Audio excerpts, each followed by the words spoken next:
Hi guys, in life when people set themselves a task or they're assigned some work to do, if they don't succeed, they normally take a step back, try to understand what went wrong, fix that, and then try again. But in politics, you don't do that. What you do is you blame everyone else. So Kemi Badenoch has 2 PMQs under her belt at this stage, and both have gone pretty badly. The first was an absolute disaster because she didn't know what she was doing, and in the second, she allowed herself to be trapped by the Prime Minister when it's her job to trap the Prime Minister. But instead of actually taking a step back and trying to understand what went wrong, she ran off to the Telegraph to complain about Keir Starmer. It's like a child at school picking fights with their classmates and then running off to their parents and asking them to back them up when things get a bit difficult. But remember, Badenoch wanted this job. She ran to be the leader of the Conservatives. She knew that she would have to face Keir Starmer at PMQs. So why didn't she plan for that? Okay, what are her main problems? First of all, arrogance mixed with ignorance, which is a terrible combination. Now, there are some Brexiteers who understand how the European Union works, but are dishonest, and they will spin their particular version of the European Union in order to convince people that the European Union is bad or that Brexit was a good idea. But Badenoch doesn't seem to understand this, and in a number of interviews that I've seen before, she falls apart when it comes to simple questions. This is why she tends to limit her interviews to right-wing outlets and Laura Kuenssberg. But her biggest problem, I think, is that she's not able to prepare, or she decides not to prepare.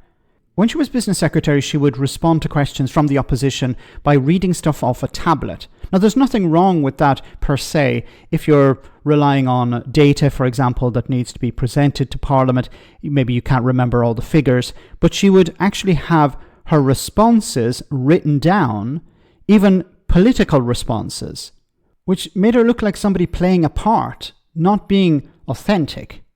Now, once again, she could sort of get away with that because she was a minister at the time. She had to answer questions, she had to look at data, she had to present responses. But now she's the leader of the opposition. She has to know what she's asking. She has to understand the questions that she's putting to Keir Starmer. She can't just read stuff off a tablet, which she continues to do. Now, people may ask, what's the problem here? Why is this an issue?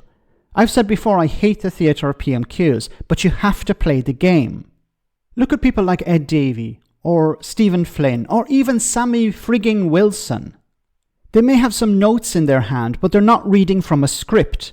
That's the problem. She doesn't seem to understand this. And it's very easy when you're in a back and forth with the Prime Minister, for Keir Starmer in this case, to throw a spanner in the works and start talking about something else. Starmer sort of did this in the first PMQs. Then in the second PMQs, Badenoch arrived with more topics to talk about, but there were 2 problems with that. First, she obviously didn't study the topics, and second, she was embarrassed by Starmer when he responded to a question and then she didn't listen. This resulted in the House of Commons laughing at her. As the leader of the opposition, unless there's some dramatic event taking place that week, you get to set the narrative, you get to set the topic of discussion. That's a hugely powerful tool in your arsenal. However, it requires an ability of the leader of the opposition to bring the Prime Minister back to the topic if they attempt to leave it. I've been trying to understand why members of the Conservative Party selected Badenoch in the first place. Is it because she's an arrogant Brexiteer, like many of them are? That's not going to be sufficient to get her through PMQs.